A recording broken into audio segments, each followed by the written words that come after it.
What's up, everybody? Welcome to the Kind of Funny Gamescast review of Half-Life Alyx. I'm one of your hosts, Greg Miller. Alongside me, Irish Cream, Danny O'Dwyer. Good to be back. How are things? They've been better. Yeah. How are you surviving, Danny? Because I enjoy that we came in, we got you on Discord, obviously. If you're an audio listener, you've missed all of our stuff. Obviously, Kind of Funny's working from home. No Clip is working from home in the midst of this pandemic. However, you and I got together here and have not talked about life at all. So it's been a long time since you're on Kind of Funny, Danny. Bring me up to speed. Yeah, it's weird because I moved back to the Bay Area maybe, God, I don't know, 4 or 5 months ago. And we've been like threatening about like, oh, we need to get together and how we can collaborate again. Yeah. And then it's like one of those things where, oh, we'll do it next month. Oh, we'll do it next. And then no chance I'm crossing the bridge now for a while.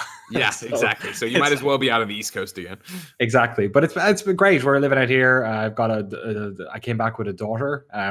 Don't tell her parents that we stole her. She hasn't seemed to notice, so I think we're good. She likes you better. It's fun. Exactly. And I don't know, it's good. I feel like video games came at the right time between this, Doom, and Animal Crossing. Plenty of ways to escape for a little while, you know?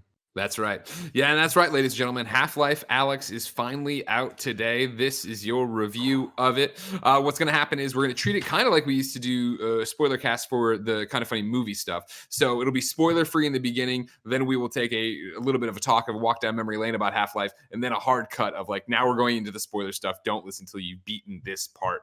But before then, let me remind you, this is the Kind of Funny Gamescast. Each and every week, we get together to talk about the things we love about video games. If you love that, you should head over to patreon.com/kindoffunnygames, where you can, of course, support us, get your questions read on the show, get your topics read on the show, but most importantly, get the show ad-free along with the exclusive bonus post show we do only on patreon.com/kindafunnygames.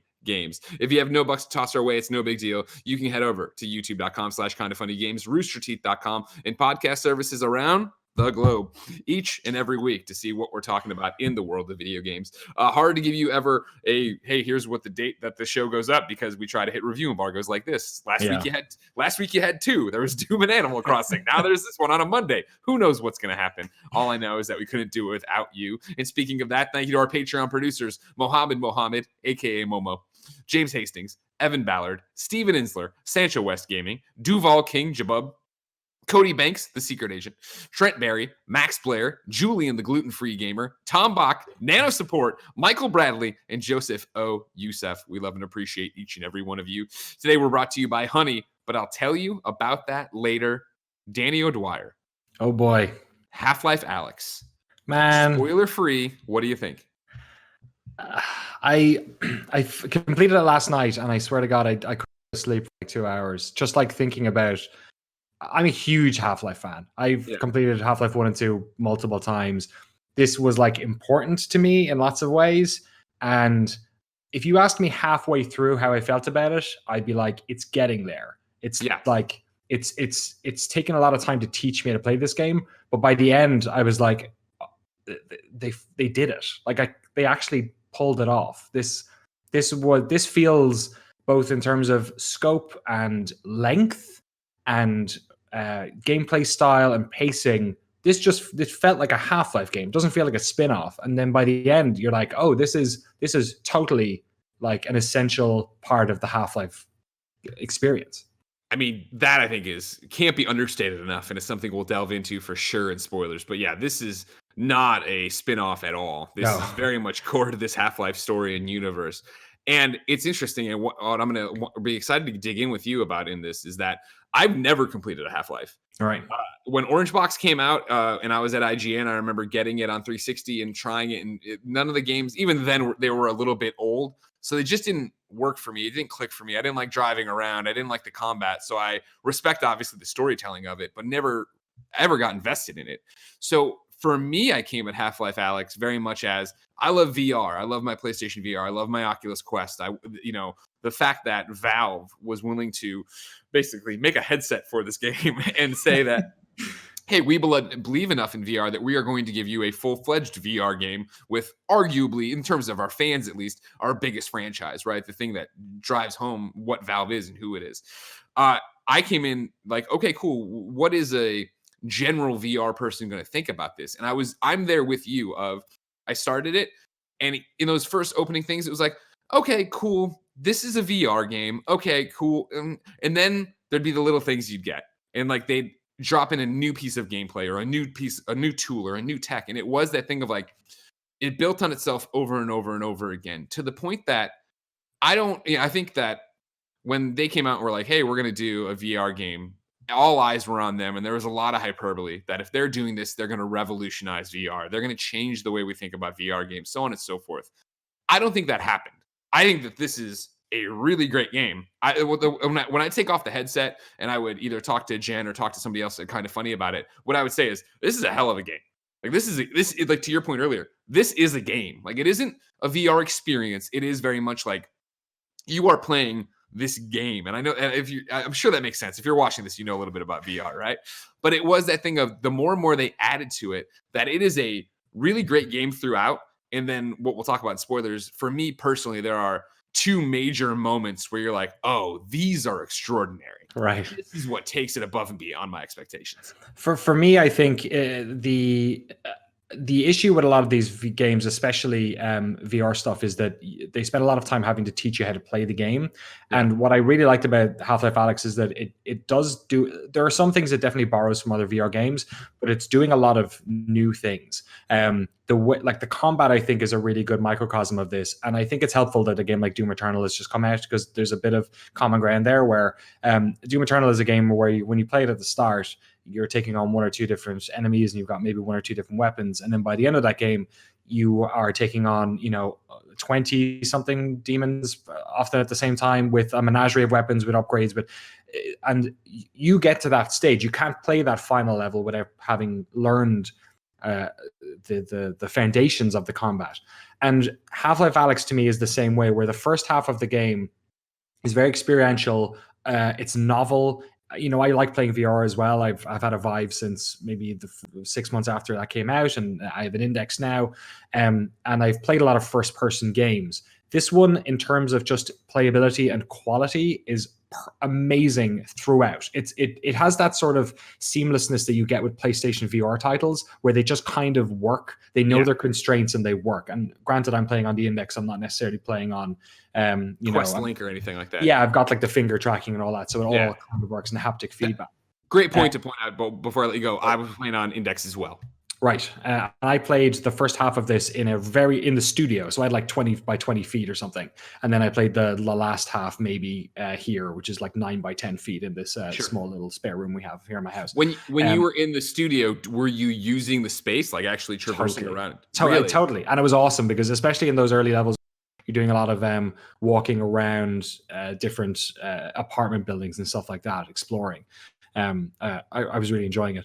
But my sense is that at the start, it sort of needed to ease me into it that way, because by the end of the game, some of the set pieces they really reminded me of Half-Life games of old. In fact, you having not played those games, I wonder how much of a different experience it was, because there are so many levels that are either direct references or it's very beautifully designed nods to famous levels, not just from Half-Life 2, but also from the first Half-Life. There's one actually, when you completed it, the pop-up it gives you is basically a reference to that level again. Oh, yeah. I think it's absolutely magnificent. I think if this game came out 3 years ago, we would be saying it was the revolutionary 100% VR, what do we call it? The killer app, right? Yeah. I don't know if that app exists anymore because we know what VR is. But in terms of a VR game, I think its quality as a VR experience is, and we're probably talking about the same. There's 1 or 2 levels which are so good, and you could not have done in any other way except VR. And in terms of a Half-Life game, I think it's toe-to-toe with Half-Life 1 and Half-Life 2. I don't think it has that same revolutionary moment like you had with physics in 2, or you had with, I guess, contemporary storytelling in 1. But I also think 2020, there aren't that many big pillars to knock down anymore. I think this game does a lot very good instead of one thing that no one's done before. And I think... as a sort of a sum of its parts, I think it by the end I was like, oh, they totally did it. Like this is a fantastic addition to Half-Life. Yeah, Gridley Bear wrote into patreon.com/kindoffunnygames just like you can and says, does Half-Life Alyx set the bar in any design fashion aside from VR in a way that is revolutionary like the previous iterations?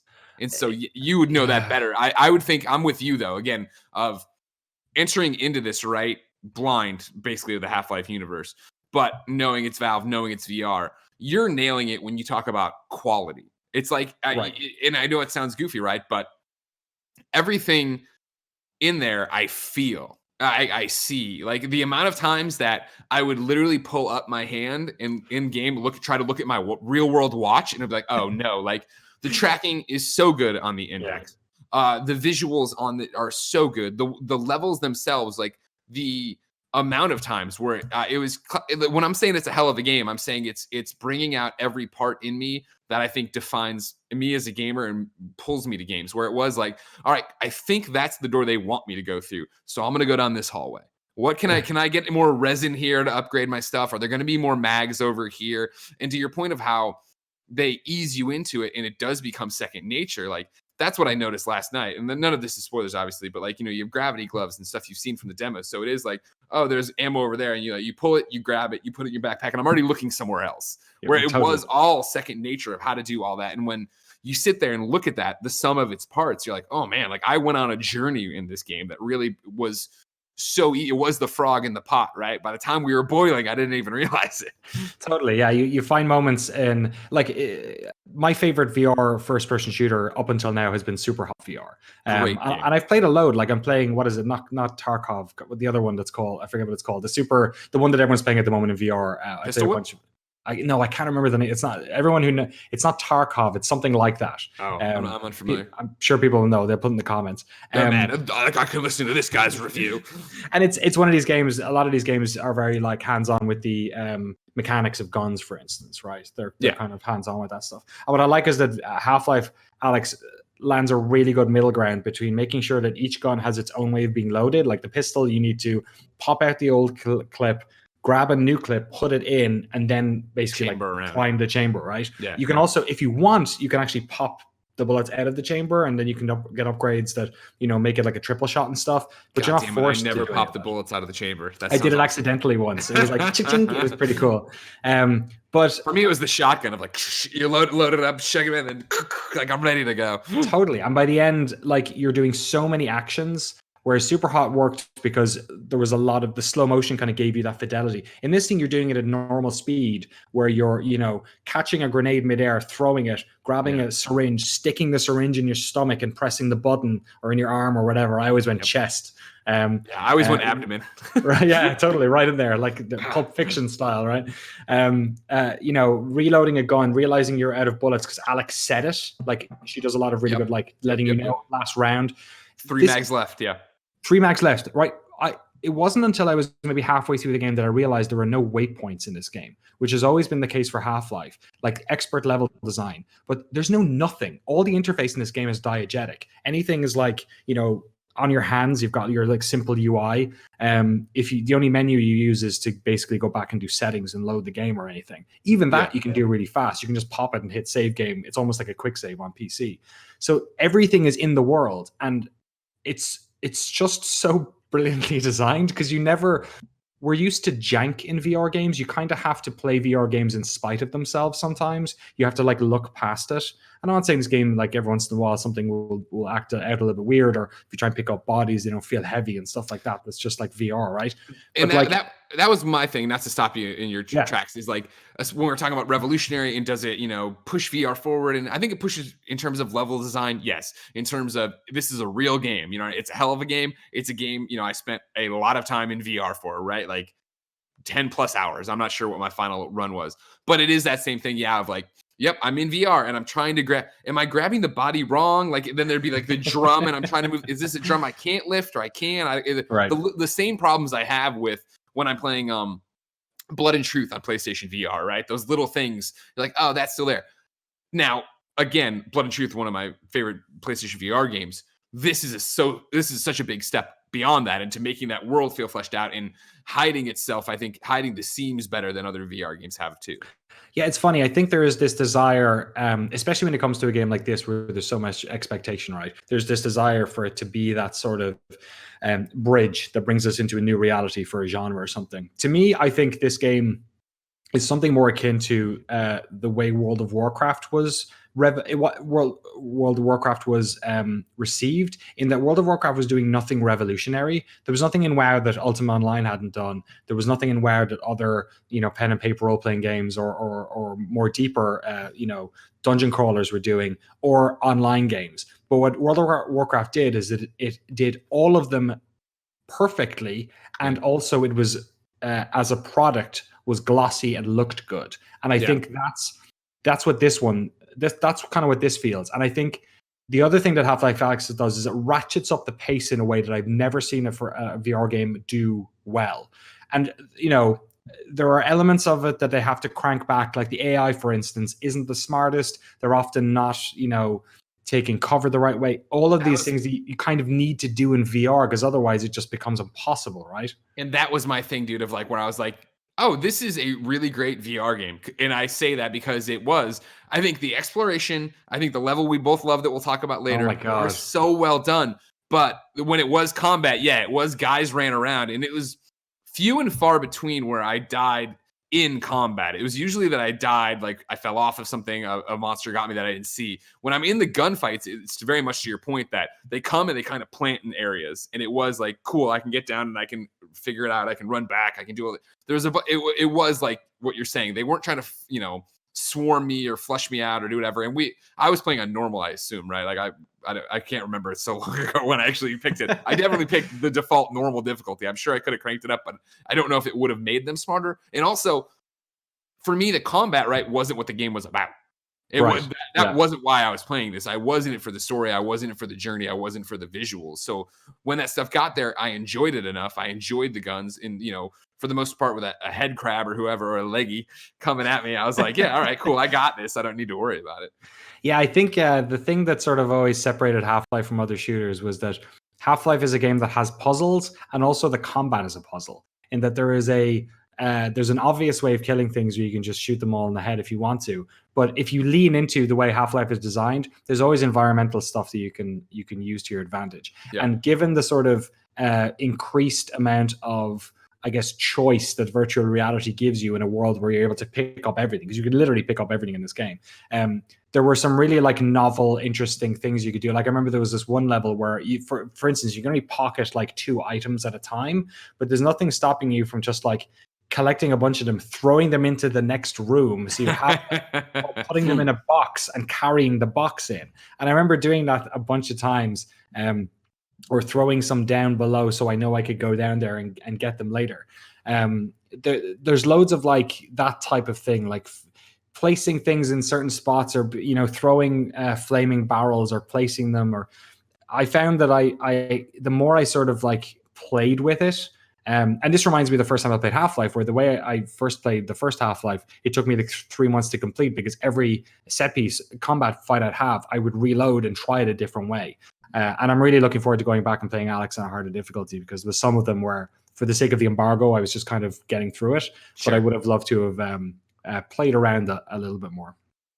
So I want to get some reader questions in here that are non-spoilery before we get to spoiler casty territory. And actually, before I even do that, bring me up to speed. So what is your Half-Life story? Because I don't have one, right? Like, you've heard it. I played Orange Box and I was like, I'll play Portal. Portal's more fun.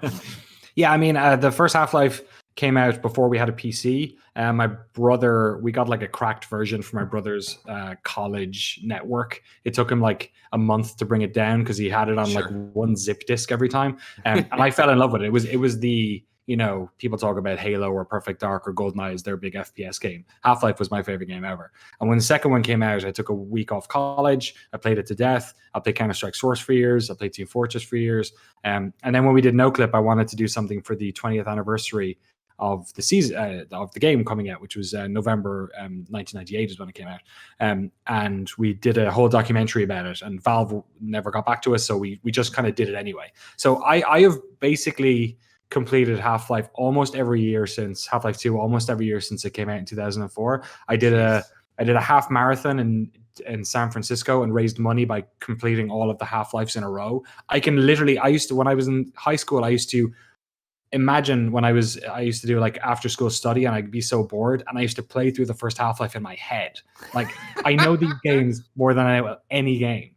And I think for people who are like super fans of Half-Life, even just seeing like a new type of like enemy, because there's loads of new enemies in this, and there's loads of new context for areas you've been in, and there's references like the backstory that Rhys Darby's character Russell and Alyx have, where he's talking about the world before all of this, all that stuff. It's just, it fleshes out the universe in a way that was just like, I was starving for it, and they were like, here's a buffet of new Half-Life gorge. And again, like, right, like, what a bunch of performances. So good.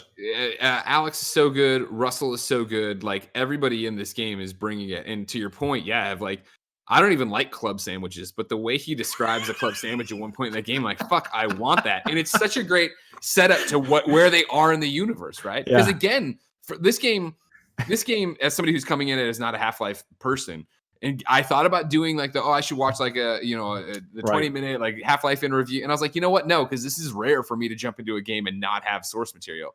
And so the game, as an outsider, does not hold your hand, and it does not give you like, here's the story so far. It is very much like drop in, and I'm like, oh, these soldiers are they're aliens. They're from dimensional. Okay, I got it. And then it's like, what was life before? I'm like, okay, I understand where we're at now, and it's piecing it all together. And by the end, I got it. And we'll get to all that in a little bit. All right. But it was interesting in the start of it, I was like, shit, they're not going to give me that. So will I be anchored to these characters? Will I care? Right. And the back and forth, Russell being the person in your ear the entire way is so good. And like, I laughed out loud so many times. Me too, And it's not like they're swinging for the fences trying to make a million jokes so you laugh at 2% of them. Like, they're just really good at the dialogue, making you care. Yeah, I know Eric Wolpaw was involved in some respect in this. I'm not sure if Jeff Falsek was, but it is that sort of Portal level of humor that you're getting from in a way that Half-Life 2, who is the comic relief character in that, was largely Dr. Kleiner, and it lands way heavier than anything he ever said did. It's so much more of a funny story. And I guess it kind of can be, because for anyone who's played Half-Life, you ultimately kind of know where these characters end up, right? Because this happens, I think it's 5 years before the events of Half-Life 2, before the arrival of Gordon Freeman in the train at the start of Half-Life 2. So it's, it's hard for them to create dramatic tension in that respect. Where you're going. Exactly. But so for a while you're sort of meandering through the game, and you have that pull to like uncover something, but at a certain point you actually do get that, and it ends up working really well. So then what have the last 17 years, 13 years? So what have they, 2007, I put them in the wrong place. What have the last 13 years been like for you, a Half-Life fan? Like a lot of replaying the old games, a lot of cautious optimism. I mean, they're pretty good games to have to replay, in fairness. A lot of just like, how do they get themselves out of this sticky problem? Because, and especially after spending so long going to studios and talking to people, when you lose people and you lose that institutional knowledge, and you lose the desire to make a sequel, at what stage do you have new hires make a sequel, like the third chapter of a trilogy? It just doesn't work. Like, trilogies are really difficult. Star Wars is a really good example of, once again, they've sort of, dropped the ball on that. It's hard to stick a landing. The Matrix, one of my favorite series ever, right? It's really difficult. How would you go back and do it after 13 years? We won't, well, spoilers, we'll keep a lot of that chat till afterwards, but it does, that to me was the big sort of thing, was like, will this connect up in any way that'll feel good, or when they eventually make a Half-Life, will it be at episode 3, or will it be something that's just kind of like a make good? You know what I mean? Sure. So I wasn't sure what this would end up being when I started. Yeah, I was wondering, what were your expectations coming into Alyx? I thought it would be shorter. I spent 11 to 12 hours in this, and I feel like I scuttled through a couple of those parts. So I was really surprised. Episode 2 is 5 hours long. 2 is 6 hours. Episode 1 is 5 hours. Half-Life 1 proper is about 12. and Half-Life 2 is about 15. So this is actually closer to the length of a mainline Half-Life game than it is one of the episodes. So I think that really took me by surprise. I wasn't expecting a lot of things, which we'll talk about later. In terms of the, it's so hard. I know. You're doing a great job. I think I was expecting it to be a smaller in terms of story, in terms of scope, in terms of even distance. Half-Life games have always been these road trips where you end up doing a lot of walking, and like in this one, you do a lot of walking both in the game and physically, just because of how long the game is in VR. But it ends up being very similar. Half-Life 2 is a game where it's a huge road trip. There's literally a road trip part in it. There's a part on an airboat. You go to a different city, Ravenholm. You go to Nova Prospect. You end up coming back to City 17. It's a big, long, but connected story, right? It has day-night cycles. You play it in one big chunk, and it's the same with this one. I was really shocked. I thought this might be chapters or interesting bits and bobs, but it's not. It's the same thing. It's one, whatever, I don't know, 36-hour long period or something, and it's a road trip. The loading screens, which I actually don't have footage of because when you capture the game, it doesn't show those parts for some reason. But the loading screen is literally like a holographic map of where you have been, and those are the ones that fans used to draw after the Half-Life games would come out. They try and piece together where everything was. So it, in many ways, like I said at the start, it doesn't necessarily feel like a Half-Life game. It feels like a VR game that they've made in City 17. But the longer I traveled in it and the more I explored and the richer the story got, I was like, oh no, it almost like they didn't want you to know that at the start. Almost like that they were being really conservative with expectations so that they could crescendo to that moment. And they pulled it off perfectly for me anyway. Well, that was the thing, right? Of like the moment, and I can't place it, but the moment I realized that the loading screen map was tracing my journey, I was like, oh, that's cool. And so by the end, when you've taken this long ass journey to the destination, it is that thing of like, man, look at everything I've accomplished and look at how far I've come. And it's what you're talking about. There are no punches pulled. It is very clear. That's where you started and this is where you are. Like you see how that went. And I was like, that's really cool. Like that's a great way to do it. Like I said, I want to get a couple of reader questions in that aren't spoiler free. Brandon, so at the beginning of the month we have to put out, hey, we're going to review these games this month. And so people write in with their questions. Brandon put this one in, and I used it on Animal Crossing, but I'm also going to use it here. And I think somebody used it on Doom. But Brandon asks, simple question, is it a Game of the Year contender? Yeah, 100%. Yeah? For me, and I've completed Doom Eternal, and I haven't booted Animal Crossing yet, but that's, that's not my type of game anyway, but I'll enjoy it. But for me, this is 100% contender. Yeah, it's difficult because the most disappointing thing about Half-Life Alyx is that fewer people will get to play it. Right. And I think that in terms of Game of the Year contention, I think that comes into it as well. Especially in the sort of, for sure, right? Yeah, and especially in the sort of economic conscious world we live in today, it is difficult to have, because it's a significant buy-in. It's not just the VR stuff; it's also a computer that's able to play it, right? Yep. So I see that being a barrier for it. But in terms of just pure gameplay quality, 100%. It has one of the levels is one of the best first-person levels that I think either of us has played in years. Agreed, for sure. It has some fantastic moments in there, for sure. It's interesting. I don't think it is. I think for VR Game of the Year, for sure. Like, obviously. But I think, like, for me, it's like the little things of the fact that it is still a really great VR game is what I think holds it back overall. Now, that's not to take away from it. I loved it. I had a great time. This is a really great game, period.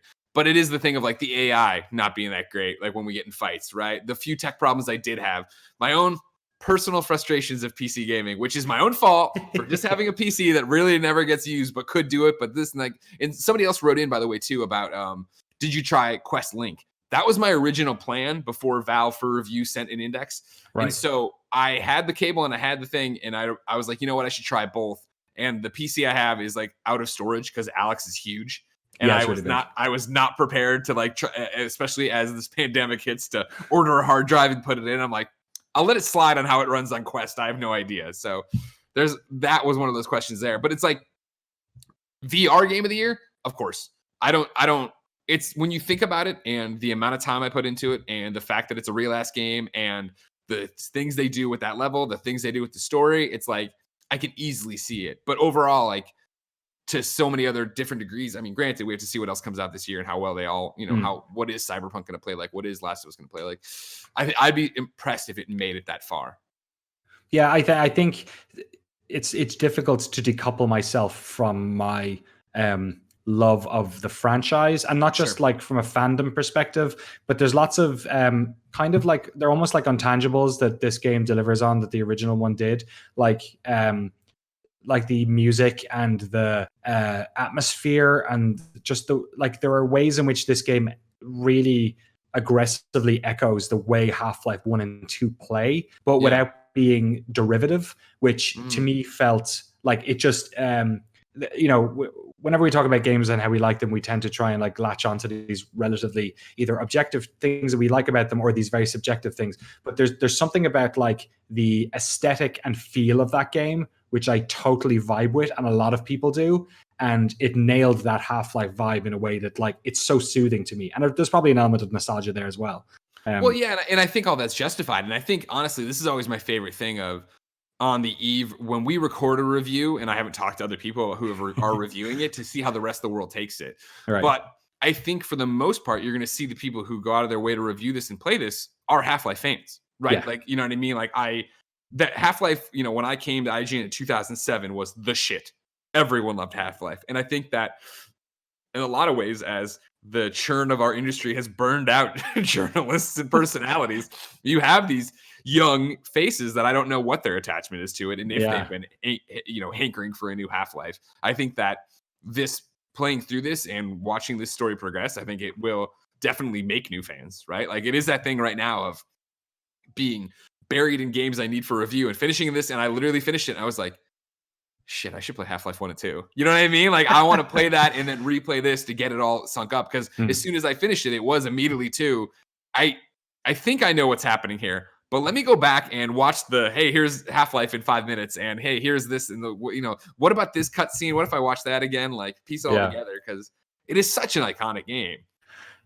Yeah, and I think the stuff that really echoed that I really loved is that stuff. I sort of a lot of the issues, like with AI, for instance, feels like that type of thing that you kind of just need to do for VR, especially if there's that many enemies. Because some of the set pieces, they do the Half-Life thing where it's not just one enemy; there's like a 3-dimensional war going on between Combine or zombies in Combine, or other. We won't get spoilers in Combine. All this stuff, and like I feel like when you're doing that, you between the AI being relatively simplistic and also or generous, let's say, and that's also, a great way to put it. That's a great way to put it. Yeah, it's kind of helping you out a little bit, right? That and the ability to basically like kind of like almost blink like Tracer does, like the movement that you do. If you pick, you can do locomotion and do all that stuff. I think for combat, I think I used blink the whole way through, basically after trying some of the other ones. And blink's teleport? Correct. It's the default one. You can spam that thing and basically just like fly across a battleground. What I did, I would say 3/4 of the game I played through. Locomotion is as you actually moving, like walking.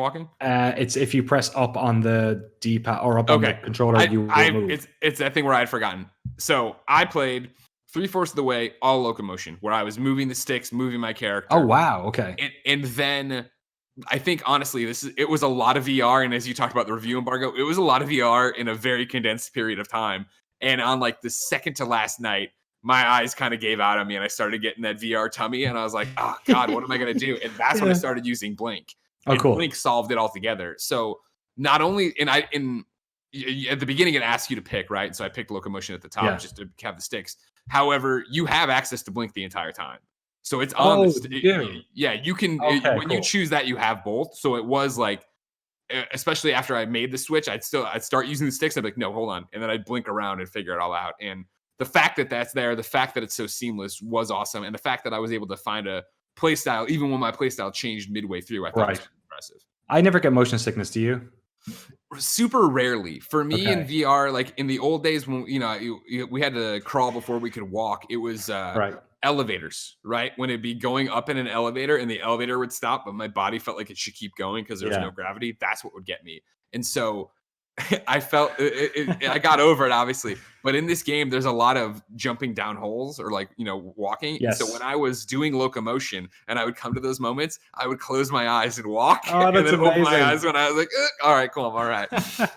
But like, yeah, it wasn't even like I was like ill. It was just like I think I was hungry and I was like, I need to get through this, and I played a little bit longer than I should have when my body was saying stop. And so when I came back, I just started using Blink. Yeah, I had that a couple of times too, actually. Yeah, it all worked, right? And that was the thing. And like that is overall, like, I know this is a review of Half-Life, but it is my first time ever using the index at home, especially for 12 hours. Like that is a fucking machine, dude. You know what I mean? 120 hertz as well makes a big difference. Like that helps a little, I think, a lot with the getting over some of that sickness stuff. Making it smooth, right? Yeah. But like, because it was that thing of picking it up, turning it on, and being like, I'm literally lifting up my hands, like, oh, my fingers are, right, I'm using this, because like I thought the hands were screwed up, like it was a sync problem. It was like, no, I had my stupid hands out weird, right? And I was like, oh man, like that was awesome. And so trying to get used to grabbing things but not hitting the buttons, not because you can't hit the buttons, but like grabbing things and like, oh, this is all I need to do. I don't need to do the rest. It was really there's one object in the game, like a weapon that you basically, it's like a grenade and you prime it by squeezing it. And I remember there was one time I was playing where a zombie burst out of like a thing and it shocked me, and I tensed up, and then I heard it and I was like, oh no, and I looked down and I accidentally squeezed the grenade and just had to like throw it, like yeah totally. And it was like loads of those moments where there was just so many, like, immersive combat, immersive gameplay is always a thing we say with like immersive sims and stuff like that, but those games in their combat design have always had that quality, and there was loads. I experienced loads of that type of thing, like kind of like the bucket on the head in Skyrim, where if you do certain, if you can sort of mess around with the environment in ways that the game actually allows you to do it. It responds. And it's like what you're talking about, of just being in there and not thinking you're in a game. And like it was as simple as like, early on I put on a gas mask and it was just on, and I was like, oh, that's cool. And then like hours later, I was walking through, there's a hard hat, and I was like, wait, and I went like, that hard hat bill right here. I'm like, I never see my character. This doesn't matter at all what I'm wearing. And I'm like, maybe it gives me protection from head crabs. I don't know, but I was like, oh, I never thought about that. I wonder. This helmet. Oh my god! Later on, actually, there's a mask you can put on. I wonder if that does protect you from head crabs. Yeah, I don't know, man. They had so many little things in there that were like, oh, that's cute, that's cool. And then it was the thing of like the amount of times I would get spooked by something where it'd be like, oh, god damn. Jesus Christ.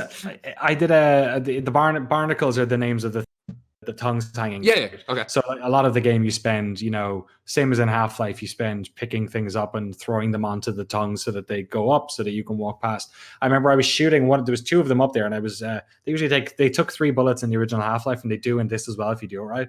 And I went bang, bang, bang, and one of them started getting sick, and I was empty on my clip, and the other one was just there. So I just held it out and pressed click, and the clip shot out into the barnacle and it went up, and I was just like, fucking love this game. Like I kept getting those moments of just like, of figuring stuff out, and then the game allowing me to do that emergent element that you get into my, to me being like, this is a hell of a game. Like the amount of, I never felt like I wasted my time exploring.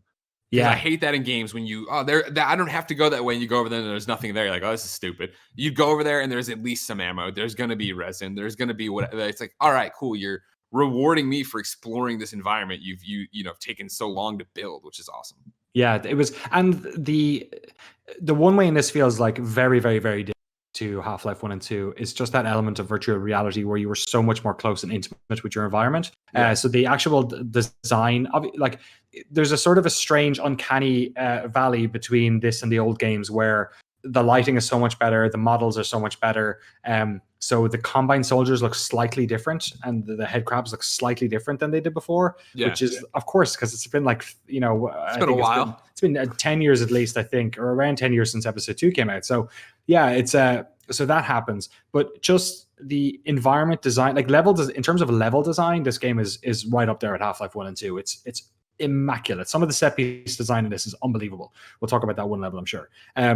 But just in Just love terms we of keep teasing. God almighty. Stay tuned, gamers. There's a cool level talk coming up. But just in terms of environmental design from an aesthetic perspective, it's absolutely tremendous. Just like gorgeous, like having all this like alien goo and like tentacles, and like even the hacking mini game you do with Alyx's thing, just the way all that interface works, and it like the way it like has that ambient light, it's just gorgeous. It's I took very few notes, but one of the notes I have in here is like, sorry, BioShock, like these are the best hacking mini games I've ever played in the game. I got excited every time I had to hack something because there's multiple different ones, and all of them are like, oh, this is cool, and it feels futuristic, right? When you grab the giant ball globe or whatever, and you start moving things around, and there's coming other ways, like, yeah, this is really neat. Yeah, that game would be like a fun game, and it keeps changing the rules in ways that, again, there's hardly any. Every once in a while, there's a prompt that comes up on your thing that tells you how to stick a grenade on the front of the shotgun or something like that. But like, so much of this stuff is just it's teaching you by just showing you. It's really impressive. Something else. We haven't really talked about the her using her multi-tool to all the electronic stuff. Yep, it's just like that could have been a VR game on its own. Yeah, just tracing lines back, spinning them around, these puzzles of figuring out how to get electricity from one thing to the other. Yeah, it's amazing. That, and like the way in which that, evolves throughout the game. We're using different colored wires and then putting your hands in places where you can't see, like just the funny ways they do things where they feel like you're putting your hands in a spider's nest sometimes, There's just so many like novel moments like that, which, the game never felt boring. Every new level, just like Half-Life, every level had something interesting, whether a new weapon, a new enemy, a new type of environment, a new way of interacting with the world through virtual reality, a set piece, a puzzle. There was always something. It felt exactly like Half-Life 1 and 2 in that respect, where it's just like pacing done perfectly. 100%. Final question I want before we get into spoilery stuff comes from Billy Bite. Do you think there will ever be a non-VR version of Half-Life, Alyx? Considering what you played, is a non-VR version even possible, or would removing VR completely break the game? Do you want me to go first? Yeah. I think if this game wasn't in VR, it would be infinitely less interesting. This game is not only is it like clearly built to take advantage of VR in terms of a first-person game, just a keyboard, mouse, controller, FPS game in 2020. The environments are small. There's not that many enemies at any one time. The puzzles are so based upon physicality, and the world is so dense and immersive that if you were to do that with a mouse and keyboard, it just wouldn't work. You'd be flying around as well. Like mouse and keyboard controls, like when you're running in an FPS, you're running at about 2.5 speed of a regular person. If you're walking, you're going way, way faster. So it would just feel ridiculous. Someone will hack it, I'm sure, and they'll try and play it. You'll see how bad it would be. I don't see them ever retconning or what would you say, remastering, rebuilding? I don't even know. Into a mouse and keyboard. It would basically you'd have to fund them. Yeah, it just wouldn't work. Even if you did the work, technically it wouldn't work in terms of, it would lose the magic of what it is. Because you're talking about it with it being that immersion. It is like, even if you were like mouse and keyboard or controller or whatever, and you were using motion controls to scan the walls, like, you've seen videos of people playing VR. They think they look cool. They look like morons. If you're in your living room doing this, like trying to, it would be like, no, this isn't working with the Omni tool. Yeah, like when you're scanning the wall is one thing, but then a lot of things you have to do in this game involve having hands. So like doing things like holding something up and grabbing something, or ratcheting something, or throwing there's lots of this game where you have to do something with one hand and like throw things. All the puzzles are based upon not just using your hands, but like there's gameplay in the arc of the throw. If you're playing a game with a mouse and keyboard or with a controller and you're throwing something, you're hitting X to throw, or so you're hitting square to throw, right? Maybe you can somehow do the power of the throw by holding down more or less, right? When you're throwing a game in virtual reality, you are literally picking the point at which it leaves your hand, the angle, and the strength. And in Half-Life Alyx, there is all of those things combine to make a result. So everything in the game becomes infinitely less interesting if you take away the hands, not just, grabbing things or shooting. Everything does. So I don't think it will. I don't think it will. But I am, after playing this game, and seeing how much work they put into it, and everything else we'll talk about afterwards in the spoiler section. I am more confident that this is the start of more Half-Life than I've ever been, which I think that's maybe the most exciting thing about this. Ooh la la. Well, what a transition. It's time, ladies and gentlemen. But before we get into our spoiler-filled discussion, let's hear from our sponsor. The Kind of Funny Gamescast is brought to you by Honey. Online shopping is supposed to be easy, so why is it so hard to find coupons that actually work? Thanks to Honey, it doesn't have to be. Honey is the free online shopping tool that saves you money online. Honey automatically finds the best promo codes and applies them to items in your cart, which makes online shopping finally feel as easy as it's supposed to be. Imagine you're shopping at one of your favorite sites, Target, Best Buy, Sephora, etc. When you check out, this little box drops down, and all you have to do is click Apply Coupons. Wait a few seconds for it to scan every promo code on the internet and watch the prices drop. As you know, we use Honey here. I do. Tim does. I believe Kevin does. Kevin, correct me if I'm wrong. I love it. Exactly. It's super simple. You download it once. I use Chrome. It's in my Chrome browser right there next to my little logo. And whenever I shop anywhere, I can click it, or as it does automatically, it pops up and goes, hold on, runs promo codes, puts them in there, saves me money. It's great. I just bought an Aver thing back there. I don't know if you can see it on my thing to stream games from here. And guess what? Honey found me a discount on that because Honey is awesome. It had a whole bunch of new egg things on there. Honey has found its over 18 million members, over $2 billion in savings. Did you know Honey supports over 30,000 stores online, and they're adding more every day? Users love Honey. That's why it has over 100,000 five-star reviews on Google Chrome. Not using Honey is literally passing up free money. It's free to use and installs in just 2 clicks. Get Honey for free at joinhoney.com/kinda. That's joinhoney.com/kinda. All right. This is it. Your last chance, ladies and gentlemen, to turn this off and not have any of Half-Life Alyx spoiled for you. You have had all the warnings in the world. I'm giving you your warning now to touch you. Even if you're driving a car, plenty of time to pull over the shoulder, tap the little iPod, end it over there. All right, we're good. Don't watch this. Come back, obviously. Don't watch this until you did it. All right, great. Danny, where do you want to start? Should we start? Should we ramp into the spoilers? Just go kind of slowly but surely. No, or just jump in like cold water. Just you want to go straight in? Yeah. Okay, let's talk about that level then first. How about that? Okay, Jeff. Dude. What? I was like, it is... if they're going to name a level after Jeff Keighley, spell his name right. At least get it right. And then the park ranger from Firewatch starts talking. I'm like, Campo Santo, you're all over this game. Dude, like, it is...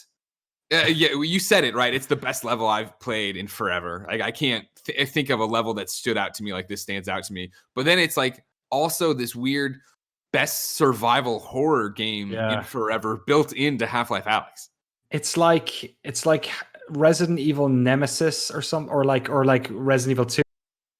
What's his face, right? Who comes after you? That it's like that. Yeah. Mr. X. Mr. X mixed with like the clickers from The Last of Us. Yep. So Jeff is basically just a mutated worker in a vodka plant, and you're trying to make your way through the level, and he's basically unable to see anything. He can only hear stuff. And his hearing's great. His hearing's, you can walk around him, and he won't hear you really. But there's loads of things in the environment that make noise, and there's also vodka bottles everywhere that you can just pick up and throw, and he'll go in that direction. And I think, key to the setup, right, was, and I know he's from Mad Men too. Do you remember this actor's name that I'm talking of? The guy from the park ranger from Firewatch, but then also the guy from Mad Men. Doesn't matter. He's the first human you see in forever, right? Like when I walked in and heard he's like, hey, and I was like, oh, I'd have to shoot this guy. Oh, he's just a normal dude. And he's like, yeah, hey, welcome to the thing, blah, blah, blah. And he's like, look out for Jeff, though, and gives you this introduction, shows you by smashing something. He's like, he's an idiot. Don't worry about it. Bye. And runs away. You're like, all right. But then getting into this and then learning, exactly that. Okay, if I don't have to move and he'll be all right. Okay, how do I do this? What do I do? This is when I just started using Blink too. So I was like, this is very helpful in this instance. But then the ways they keep ratcheting it, right? Yeah. Of like, there's this, these spores mist that's being kicked out and it'll make you cough. And so when you start coughing, he obviously runs to that until they tell you to hold your mouth or your hand over your mouth. And so then, and it does it. It animates the hand over the mouth. And again, this one is hand like or the other hand. We're so late in the game that this gets introduced and is like oh my God, like what the hell? They made all this for this one thing. And it is walking around with your hand covered, trying to be quiet. Like you're suddenly, in a quiet place. You know what I mean? Right. You are Emily Blunt, hand over your mouth, walking around doing it. And it was like, oh my God, that's brilliant. It's simultaneously the scariest and funniest level in the game, I think, just in terms of pure design, because what they keep making you do to get through the level involves making a shitload of noise. So at one stage you have to like crank something. So you have to like throw a bottle through a window, which gets him far enough away that you can crank this thing as fast as possible. And then at one point you can get him locked in a freezer cupboard basically, but then you're doing the hacking thing to, he's locked away, he's fine, he's not going anywhere, right? I've solved Jeff, and then you're doing this electricity puzzle, and the wire goes into the freezer, and you're like, you have got to be kidding me. And then it's just between that, it just keeps ratcheting it over and over again. You're stuck in more ridiculous situations with this thing. It was the brilliance of it, right? Of like, again, I'm going through, I'm like playing this like Fallout. I'm going through every drawer in this game. I'm getting every resource I can. And so, like, oh, Jeff's all the way over there. Don't have to worry about it. And I throw open this thing and I see the vodka bottle roll at me. I'm like, you fuckers. And I try to catch it. I can't. It smashes and I run and hide. And like, it was so well done. It's like what you're talking about. Yeah. Where it was this mix of being terrifying and being so much fun to play. Yeah. And even like, towards the end of the level, when you're trying to set up the 3 different power couplings, right, to then open up you have to keep going back. And it was that original thing when I got there and I thought I was done with Jeff, and I looked at this and I was like, God damn it. And then like after you get the first one, I'm like, I got this. Like, how am I going to do this? Like, okay, do this, do that. Blah, blah. Yeah. So the last one was really funny, where you had to wheel from this like piece of barbed rebar, and then stick it through another one so you could crank it a little bit and have this thing roll out. And it's just, I remember at one stage I had my mouth covered for so long, and I actually did it earlier in the game, and I was like level 2, I did it by accident, and I was like, oh, I wonder why she wants to be quiet.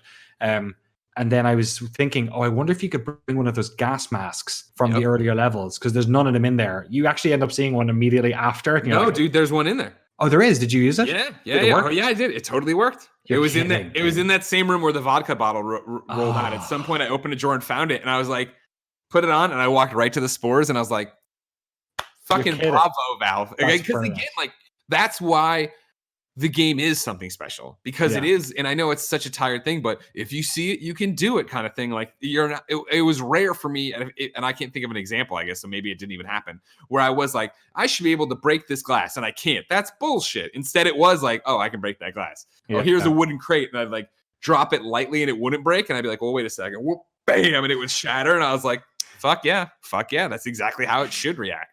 Yeah, it's there's that whole level was just, that to me was when that Half-Life special sauce works, where it's not just one thing, where they've layered 3 or 4 different things. There's the spores, there's him with the sound, there's being able to cover your mouth, there's not really being able to use your guns at all because you'll come after you. Like, just so many considerations that you're thinking of.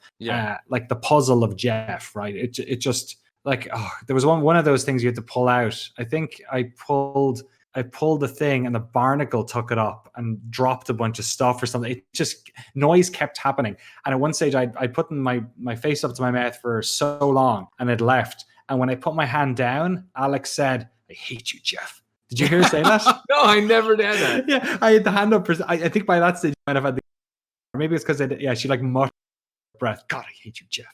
That's awesome. That is so fucking cool. It was amazing. Yeah, and like that, and like even the game, dude. It's just, it does so much right. It's such a great time. It's a hell of a game. And there's loads of levels before that we didn't get into earlier.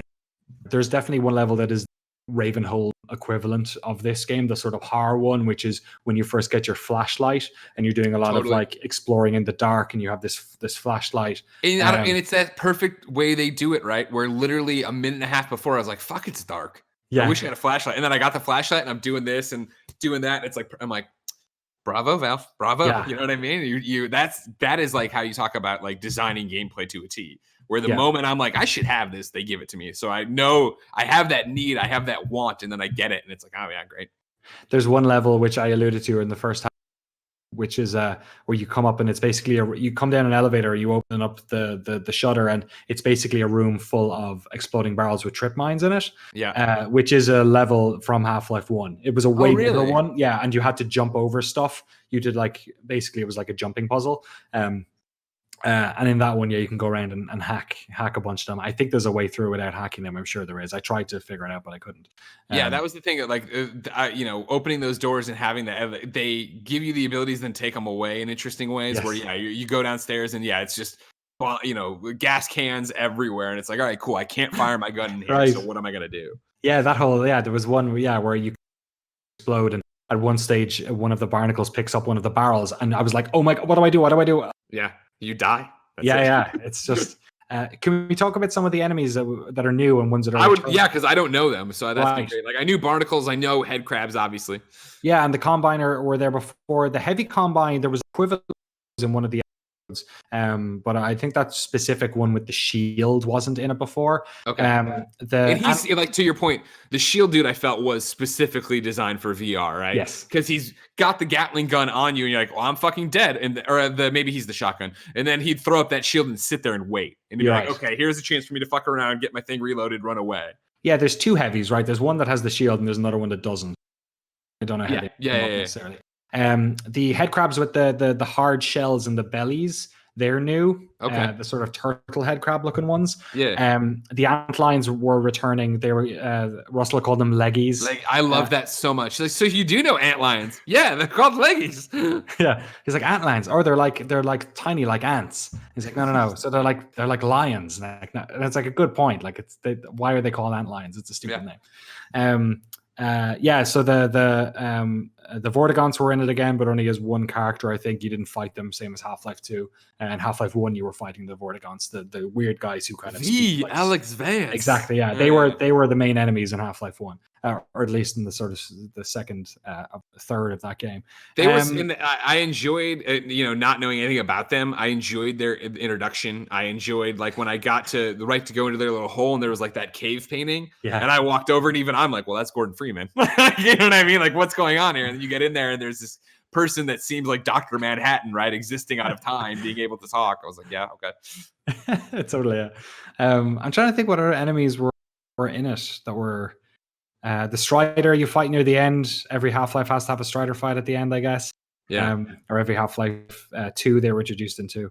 That was one of my few complaints gameplay-wise, where when I got to the cannon section of that, right, for some reason, and it might just be the way I had it set up, and that's VR, but like, yeah, when I reached down to try to do it, my hand would wig out, so there's like perfect. Yeah. I was like, God damn it! Like trying to do it, but got through it, no problem. But yeah, I can't think of any other. There's only 4 weapons in the game. Most of them are the pistol looks like the pistol from Half-Life 2. Sure. The shotgun was a different shotgun. The Combine gun was basically the Combine gun. I think they remodeled it or something. And then was that it? Was Omni tool? Yeah, your Omni tool's your fourth. She had that in Half-Life Episode 2. She would use that on doors. That's awesome. But the hacking stuff was all new. As Mr. Half-Life here, when they get to the point and they say, "Oh my God, it's a prison," they have Gordon Freeman. What did you think? Did you think that was because obviously that doesn't line up with what you know? I didn't know, so I was like, "Oh shit, did she save him?" I never knew that. Yeah, so eventually you get to a place where you conversation between who I think is Judith Mossman, who ends up betraying you in Half-Life 2, talking to one of the Combine. I forget what they're called. Are they overlords? They're essentially the big slugs that sort of control everything. She's talking to one of them via like a video phone or something. You can only barely see it. And you see her silhouette, while she talks. Yeah, you see her silhouette. She has that great line of like, "What about this girl so far makes you think you're going to stop her?" Yeah, right. And then they allude to saying that they have Gordon Freeman, or I forget, either maybe Eli tells you or something. I think you put it. She says something about like how impressive or important this person is and what he's already done, and they fill in the gaps and like, holy shit, I think it's Gordon Freeman. Yeah, Gordon's in there, and so you kind of To me, I was shocked because I was like, okay, then how? Well, you know what? I think I'm wrong. I think they did come to that conclusion before this conversation, but the conversation is in a way that drives it home to them that they're right. Right, exactly. So I was thinking, okay, well, when Alyx meets Gordon at the start of Half-Life 2, at the end of like the second chapter, it's the first time they've met. And they're like, why are you doing back here and all this sort of stuff, or, you know, where have you been and all that sort of stuff. So I was like, okay, well, that's interesting. Like, how are they going to fit this in? Like, are they going to try and rewrite something? Like, surely not. Are they going to, is it like, does Alyx end up like losing her memory, or or do they not end up ever actually physically meeting, so the conversation still makes sense? You know what I mean? Like they, or is that a nod? Like, Gordon Freeman, I presume, you know what I mean, when she says that at the start. Like, so I was kind of, mostly I was just like fucking excited because I was like, oh, whoa, wait a second. It suddenly turned from this is a game in the Half-Life universe to, oh, this is like giving new context to Half-Life 2. Like they're in the shit now. They're telling you what's going on, and they're going to go further, surely. And they do. Should we get into it? Yeah, sure. So the final chapter is called Point Extraction. The first chapter of Half-Life 2 is called Point Insertion. So I was like, okay, this is literally, they're going to bridge the gap between the two games now. You enter, I forget what was it called? The prison, the floating thing Citadel, that's in the right? trailer. No, the Citadel's the one in Half-Life 2. I forget what this thing's called. It's the thing you're basically, the vault. Yeah, that's right. You're trying to get to this floating thing. It was in the trailer. You eventually force it to crash on the ground. It ain't floating no more. You spend most of the game trying to make it not float. And real quick too, another line of like laugh out loud dialogue, I thought, when she gets up there and she's like, how compliment kitty could it be? Oh crap. And like it comes up and it's like a million handles. It's like, Jesus. There's a lot of really good like big set piece explosions with like trains crashing and things exploding, and like they do bombast really well. The amount of times too when that would happen, like in this very specific thing, when the explosion starts, and I did this for no reason, like just naturally, like, oh right, I'm not really here. You can't feel the heat of the explosion. Right? Yeah. So you end up entering it, and then the level is this sort of, it starts off as this bizarre sort of Twin Peaks non-Euclidean, I don't know, like exploration, like test, where you're going from room to room and they're mirroring each other, like something out of that Christopher Nolan Interstellar, right? Like it's like that. It's like, what's going on? And then you end up gaining this new, you come out of that section where no weapons. Your weapons were taken away when you went up in the tractor beam. All gone. This is all echoing the end of Half-Life 2, basically, which is that Gordon enters the Citadel, goes into the top of it. His gravity, all his weapons are gone, but his gravity gun gets this ability to pick up humans for the first time. It's like a big reveal at the end of Half-Life 2. Sorry, spoilers for Half-Life 2, everyone. But in this, you end up being able to harvest electricity into your hands, like sort of Magneto style, and throw it. It actually took me a minute or two to figure out how to do that. Right, because you're in that room full of the things, and I would see the orange, and I'm like, what do they want me? And I finally pulled it off, and I was like, boom, and I was like, oh shit, this is awesome.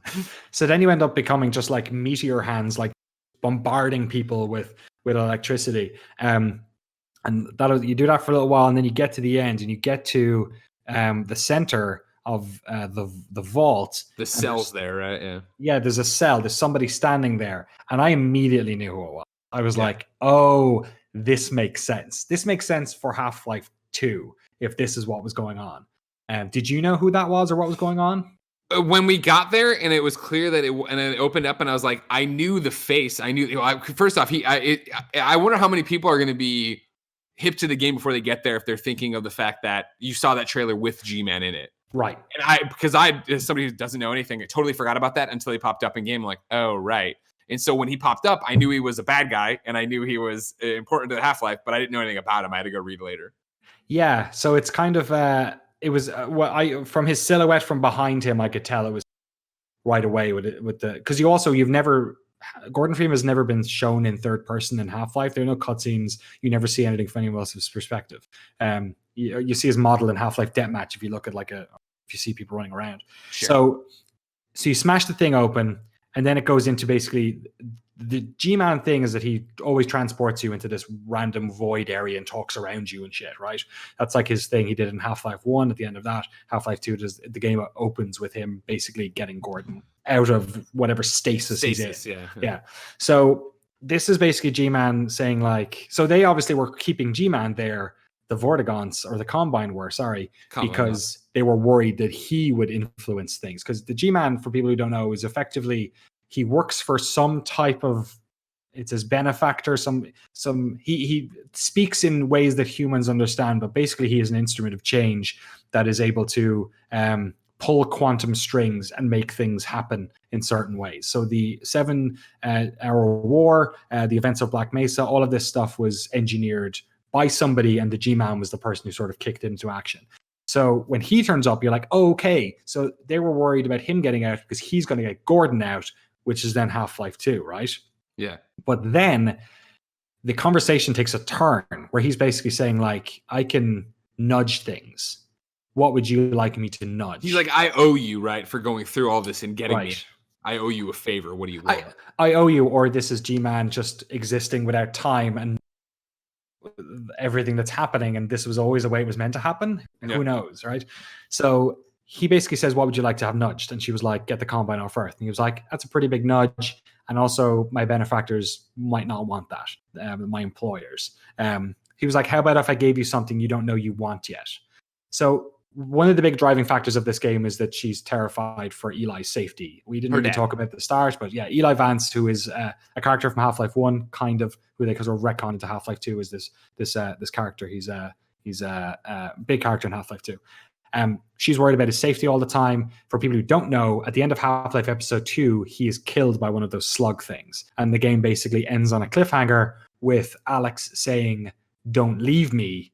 And then it fades to black. And that's the last Half-Life we ever got. And I was going to say, that was 13 years ago. And even me, who I'm not a Half-Life guy, I know that scene. Yes. Like that's one of those cliffhangers you talk about in games that like, oh, I get it. I know that something bad, that this happened. Totally. And it's like there's a certain amount of poetic cruelty in the fact she says, don't leave me before the franchise left everyone. So he hands her a briefcase and she grabs it and it fucking transports you to the end of Half-Life 2 Episode 2. And I literally, the hair stood on my hands. I literally gasped. I was like, they're not doing this. I can't believe they're going to try and do this. They're going to like not only make a Half-Life game, but they're going to try and fix the gap. They're going to try and fix the trilogy. They're going to try and solve the question, which is everyone's problem, which is how do they make another Half-Life being Episode 3? Like, we're in this moment. And he basically... Go back, because you said this in text to me last night, and I think I understand based on the earlier conversation we were having. When you talk about fix the trilogy, you're talking about the fact that so much of that team is gone, right? So much of the team is gone. The story as it was meant to be told, it's really difficult for a development studio to make like an echo of a game, right? Like sure. Half-Life Episode 3 was largely apparently meant to take place on the Borealis, which is referenced a lot in the Portal games. It was supposed to end this arc, right, that they'd been talking about over those 3 games. And it would I think it's really hard for any team to make that game now because the technology has changed, because they're basically going to spend years telling someone else a story. And also all it does is close out a story. It doesn't really start a new story. It's the final chapter of a trilogy, which most of the time is the most boring part of the trilogy, right? Sure. It's fan service. So... And no one thought they'd ever go back and make a Half-Life Episode 3 or a Half-Life 3. And a lot of the reason wasn't just because people thought they'd never make another Half-Life. It was because they'd we have the term in Europe, snooker yourself, where they've put themselves in a position where it's difficult to get out of it. There's no easy fix to Half-Life. So by going here, I was like, oh, they're going to continue this. Like, we're back here at the end of Half-Life Episode 2. They're going to continue the story. And what they did next was not that, and way crazier, and completely took me by surprise. Do you want me to walk through it? Hell yeah.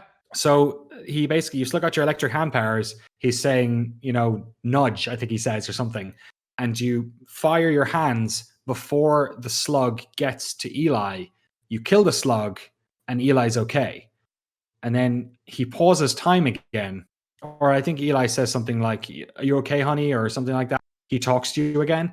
And then time is paused again. G-Man comes in and says, this one will continue. This one has died, right? We've saved this life and killed this one. And he did you take it as the slug? Yes, the slug. Yeah. Because when we get to the after credit scene, I was then confused of wait, did we just whatever? Go ahead. I don't think it's that, but I don't know what happened. So what happens next is basically what happened at the end of half. Oh, you cut out. Sorry. What happens next happened at What happens next is what happened at the end of Half-Life 1 and Half-Life 2, which is that G-Man pulls out the protagonist. At the end of Half-Life 1, he said, wow, you were like really good at getting out of Black Mesa. Like we didn't want you doing it really, but like you'll be useful. And he basically says like you can decide to work with us or you'll die, and you make a choice, and it's you end up going with him.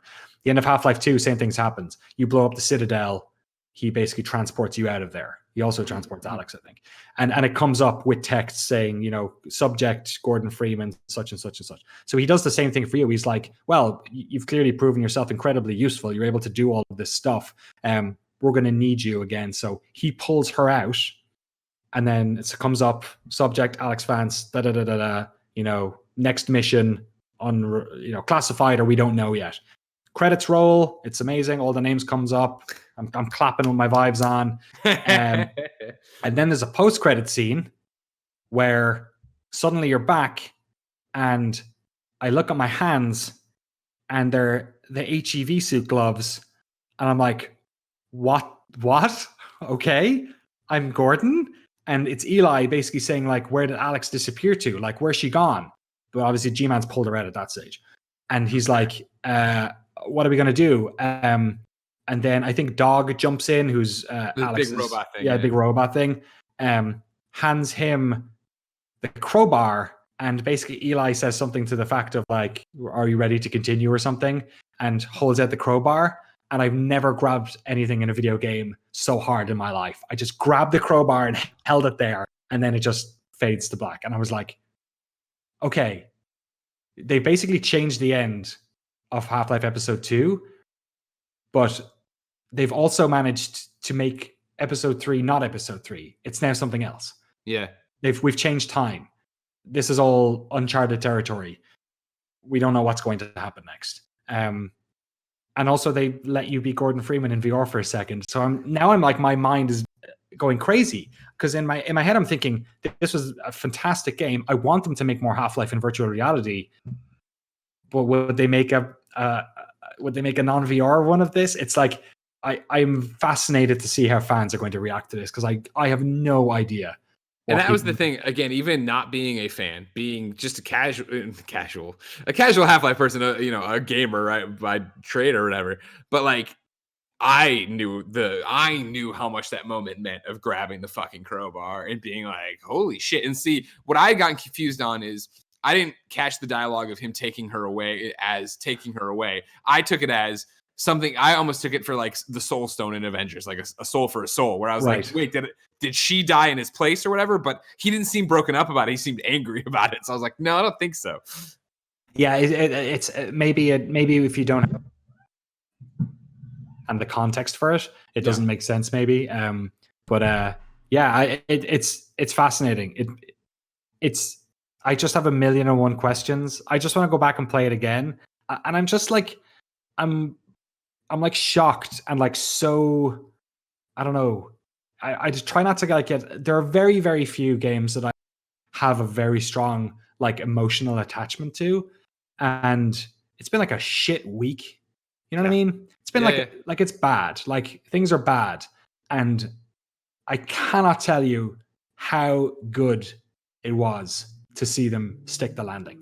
Yeah. I never thought it would happen. I never in a million years.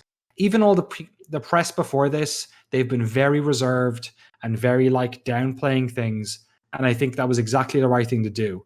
I think they underpromised and over-delivered on this. As a game, I loved it. I think the first half feels a bit more normal VR game. I think the second half of the game feels like that it becomes Half-Life. And then by the end, it literally like plugs with Half-Life. And that's what it felt like for me, where like at the start it was a VR game, at the end it was Half-Life, and it got there. And by the end it's basically an integral part of the Half-Life narrative now. It's arguably the most important one. Yeah, it's what is your prediction? Is the next one more VR? Is it a standalone thing? Do you have to wait a long time for it? I think they will. I think there's a couple of different elements here. I think one, they now have a first-person games, so the next one should be easier. So wait, hold on. You broke up again. You said sorry. I said they now have a pipeline within the studio person game, which I think is going to make a big difference, right? Okay. So I think that's one thing in its favor. I think a lot will depend on market, how this game does, not just in terms of sales, because Valve are a very rich private company, but also in terms of the reception from fans, whether or not there's a thirst for it. They're also releasing the new Hammer and like Source SDK with the new Vive SDK. So I think they're hoping that there's going to be a big public modding scene around this new tech, new finger stuff. I think there'll be some really interesting work done by fans within this engine, and I think we'll see. I hope they do more VR stuff. I would play this stuff over and over. I will play this stuff over and over again, probably on Twitch, because not a lot of people are going to be able to actually experience this themselves. So I think Half-Life. I don't know if it'll be VR or whether or not it'll be a 2D screen game, a normie, right? But, one of those old games from 2019. But for the first time ever, Greg, it feels like they're going to keep making Half-Life games. It hasn't felt that way in a decade. But there's no way they don't make and now we'll forward to 13 years from now, and I'm still waiting for my new Half-Life game. But it really feels like they have gotten over the hump, and that now they are free to do whatever they want in a weird way with this, because there's no expectation for the next one. God knows what it's going to be. We don't even know what genre it's going to be. Yeah, it's awesome. It's a fascinating, fun time to be a Half-Life fan right now, and I really hope people get to experience this, as many people do as possible, because it's really something else. It's a hell of a game, man. That's how I keep describing it, right? And I think you encapsulate it so well in terms of this ramp up and this ride to it, where, when I think about Jeff, when I think about taking on the Strider, when I think about going into the vault and having it be that weird world where that ghost keeps appearing, and it was like, this is fucking rad. And it would have been rad from the start period, but it's rad because I did so much, not mundane things, but hey, this is what you've done in VR before, and now we're escalating out into something different and new. Yeah, it was it's weird to look back, and I was looking through, because I'm looking at all my gameplay. I captured most of it, and going back and being like, oh my god, yeah, I forgot about that. I forgot about that. Every room had something interesting in it. I was never bored and just I was never it's another one of these things, right? Yeah, there's the one it's the Jeff level, but it's not the part where you're hiding from Jeff or anything, but where you're going through all the different blown out floors. And I remember leaping across and then being like, wait, there's a little coat closet there, and leaping back and opening the door just to see what's in here, and there was some resin or whatever. I was like, cool. Yeah, and I think a vodka bottle rolls out when you. There's always something there, some trap. There's always some. Yeah, the hotel was a great level for just exploring bits and bobs. Oh, did you play the piano? No. There's a piano in the lobby of the hotel, and you play with your finger. I did Frere Jacques on it. I tried to do chopsticks, but I don't know chopsticks. But you can literally play the piano. It was it was pretty cool. Half-Life Alyx is pretty cool, Danny? Yeah, can't believe it. Can't believe it came out. Can't believe they stuck the landing. It's something special. Ladies and gentlemen, what do you think of Half-Life Alyx? If you've made it this far, you listened to me, right? And played it and didn't spoil yourself for no reason. Let us know in the comments below. Then, of course, share the video with your friends. Like, subscribe, all that jazz. YouTube.com/KindaFunnyGames. Podcast services around the globe. This, of course, is the Kinda Funny Gamescast. Each and every week, we gather around this table, coming to talk about video games that we love and think you will too. Go ahead to patreon.com/KindaFunnyGames. You can be part of the show. You can get the show ad-free. You can get it with the exclusive post show. That's right, Danny. There's more to do. Post-show stuff where we can talk about whatever we want, I guess. Fantastic. Okay. Love it. Absolutely. I'll be back in 13 years for the next one anyway. But that'll be me interviewing your kid. Totally. We'll be going after you. Danny, where can people keep up with you? Ask Adeoye Jr on Twitter. Follow our /NoClipVideo. There you go. You cut out. No clip video. That's the one. No clip video. That's it. Your mic was great for the majority of the show, and now we're getting to the part where it's just like or not even mic, I guess, connection. Dude, quarantine in this day and age, I just suspect my wife is watching 90 Day Fiance downstairs or something. She's just streaming everything. Totally. All right, we got a post show to do, but until next time, ladies and gentlemen, it's been our pleasure to serve you.